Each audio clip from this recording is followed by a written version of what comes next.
Ultra Kill is a game with a lot of mechanics. And I mean a lot of mechanics. One of these mechanics is the parry. You see, nearly every enemy has an attack you counter by punching at the right time. And this is really, really fun. So, when I decided that I wanted to make a game, I knew I wanted parrying to be a key feature.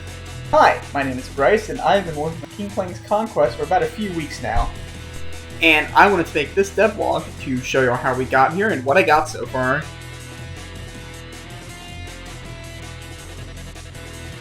So originally, this was going to be a horror. So, believe it or not, this was going to be a horror game. A mascot horror game. Yeah, I know, it's horrible.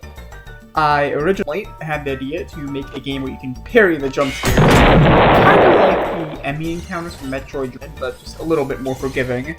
So, I went ahead and made a 12-page game document detailing characters, lore, mechanics, all that good stuff. And I wasn't actually going to make this a game at first, but considering that I am a game design student in college, I thought, hey, this would be a really good portfolio builder. So, a lot of mascot horror games will have a gadget, some kind of tool used to solve puzzles and do things. So, you know, like the hand thingies from Poppy Playtime, or the drone from that other horror game. And for my game, I wanted the gadget to be used as both a puzzle and a movement tool. So I created the shield. With this, not only can you parry the jump scares, but you can also hold it down to sled along the floor to gain increased speed.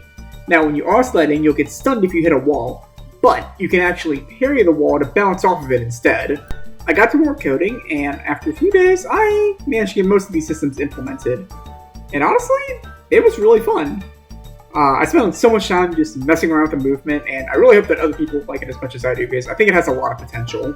I then added some basic sound effects and particles,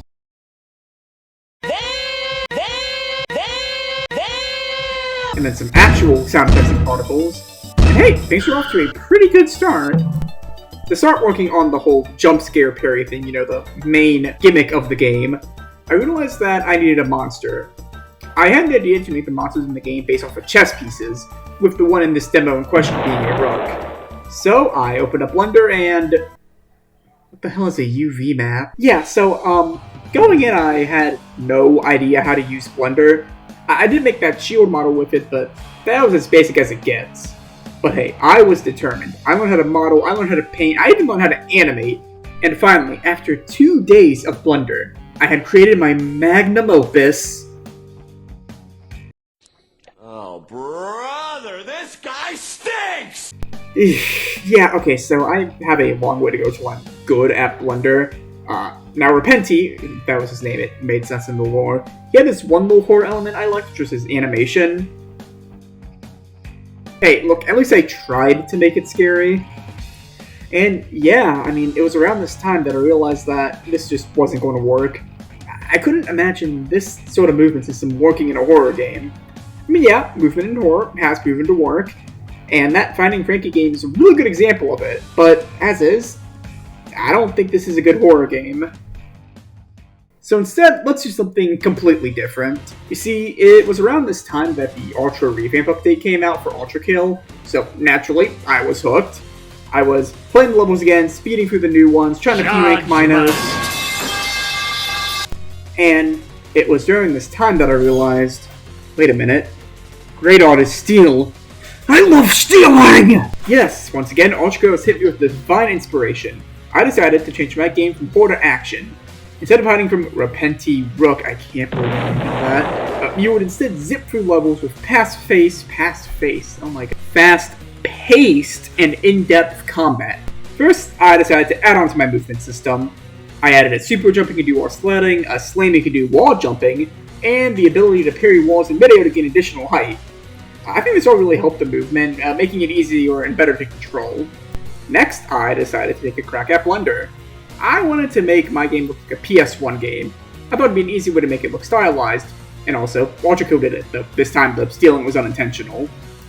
After watching this video here, I was able to make a new shield model, and believe it or not, I was able to get it into Unity first try, perfectly working. Like, it even synced up with the pre-existing animations. It was easy. A little too easy.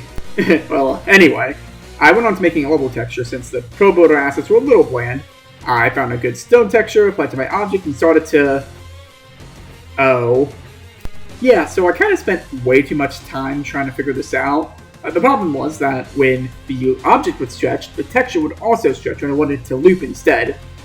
I spent multiple days trying to figure this out. I tried changing the settings. I tried making it so it tilled automatically.